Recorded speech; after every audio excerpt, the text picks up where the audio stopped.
અંજારમાં સૌપ્રથમ વખત વનિતા વિશ્રામ ગ્રાઉન્ડ અઠવા ગેટ પાસે શ્રીરામ રાજ્ય ઉત્સવ મેળાનું સુંદર આયોજન કરવામાં આવ્યું છે।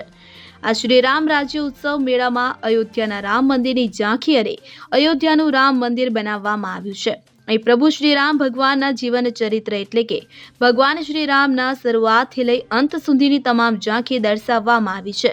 છોકરાઓને એવું બતાવવાનો પ્રયત્ન કર્યો છે અત્યારની જનરેશનને આધ્યાત્મિક અને પ્રભુ વિશે કોઈ જાણકારી હોતી નથી, ત્યાં મેળામાં બતાવવામાં આવ્યું છે।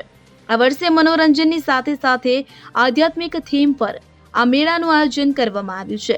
તે ઉપરાંત મેળામાં અવનવી રાઇડો, નાના બાળકો માટે પણ જમ્પિંગ તથા બોટિંગ જેવી અનેક મનોરંજનની રાઇડ અને ખાણીપીણીના સ્ટોલો તથા ગૃહ ઉપયોગી વસ્તુઓનો પણ અને મરી મસાલાના સ્ટોલો પણ લગાવ્યા છે।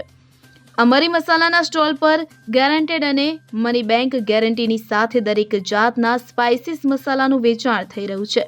આ મેળાના ઓર્ગેનાઇઝર દ્વારા જણાવવામાં આવ્યું છે કે તારીખ 18મી નવેમ્બરથી તારીખ 21મી નવેમ્બર સુધી એક ટિકિટની ઉપર એક ટિકિટ ફ્રીની સ્ક્રીન પણ રાખવામાં આવી છે, જેથી કરીને લોકો મેળામાં જઈ અયોધ્યાની આધ્યાત્મિક થીમ અને સાક્ષાત અયોધ્યાના રામ મંદિરના દર્શન કરવાનો લાભ મેળવી શકે।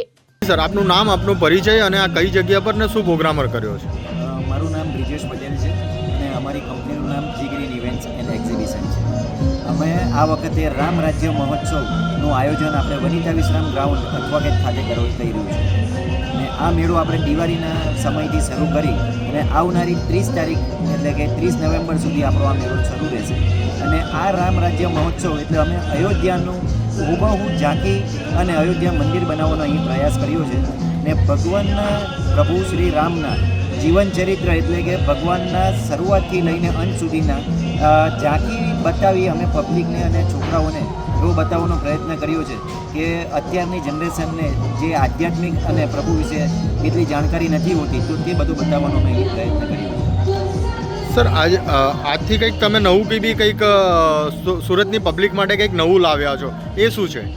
હવે આ વખતમાં એટલે આધ્યાત્મિક પર અમે આખી ટીમ લઈને આવ્યા છે। દર વખતે ખાલી મનોરંજન જ હોય છે, તો આ વખતે ખાલી એકલું મનોરંજન નહીં પણ જોડે જોડે આધ્યાત્મિક એટલે પ્રભુ ભક્તિ પણ અમે આમાં બતાવવાનો પ્રયાસ કર્યો છે।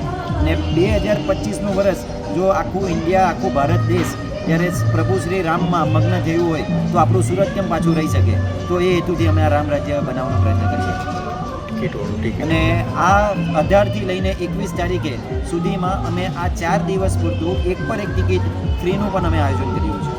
એટલે સુરતની અમારો પ્રયત્ન એવો છે કે સુરતની દરેક પબ્લિક આ રામ ભગવાનના દર્શન કરવાનો લાવો ચૂકે નહીં। સુનિલ ગાંજાવાલા સાથે CN24 ન્યૂઝ, સુરત।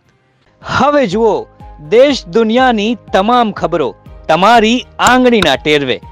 ઉઠાવો મોબાઈલ અને Google Play Store પરથી ડાઉનલોડ કરો અમારી CN24 ન્યૂઝ મોબાઈલ એપ।